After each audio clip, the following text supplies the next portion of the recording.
Charlie Sheen, Gina Gershon, Whoopi Goldberg and Jacqueline Bisset are among the stars of this drama about 5 people trapped in a World Trade Center elevator on that fateful day.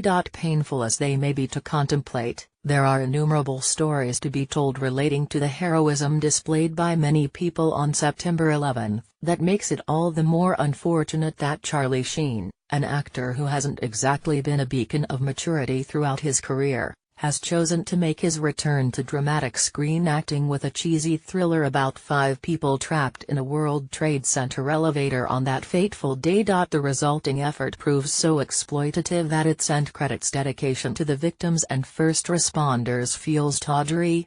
9/11 represents a cheapo disaster movie wrapping itself in the piety of one of the nation's most tragic events. The film has been released in theaters 3 days before the anniversary of the attacks, but, in one of the only signs of tastefulness on the part of the distributor, it has at least been rolled out in near surreptitious fashion. The film's stage origins are evident by its being mostly confined to a single setting, an elevator that inevitably gets stuck just after one of the characters looks at his watch reading 8:46 a.m. Trapped inside are the sort of racially and ethnically diverse bunch that usually populate disaster movies, including billionaire Jeffrey Cage, Sheen, and his wife Eve, Gina Gershon, who's suing him for divorce, bike messenger Michael, Wood Harris, who's eager to get to his young daughter's birthday party, custodial engineer Eddie, Luis Guzman, and beautiful Tina, Olga Fonda, who's the first to start freaking out and popping anti-anxiety meds. During the ordeal, elevator dispatcher Metzi, Whoopi Goldberg, offers the group advice and emotional support, although she is hard-pressed to find a way to get them out of their predicament.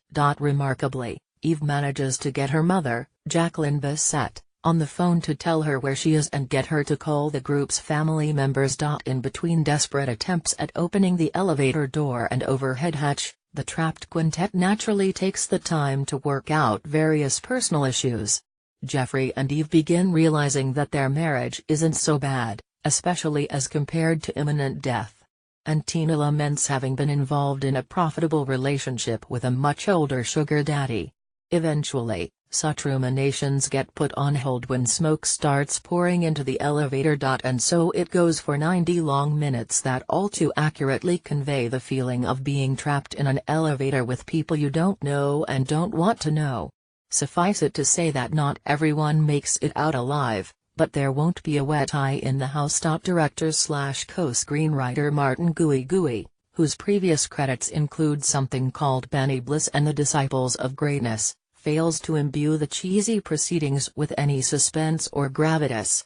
As for Sheen, considering the current state of his career, it's not surprising that he participated in this tawdry exercise, although it does seem rich considering his past comments alleging that 9/11 was a conspiracy.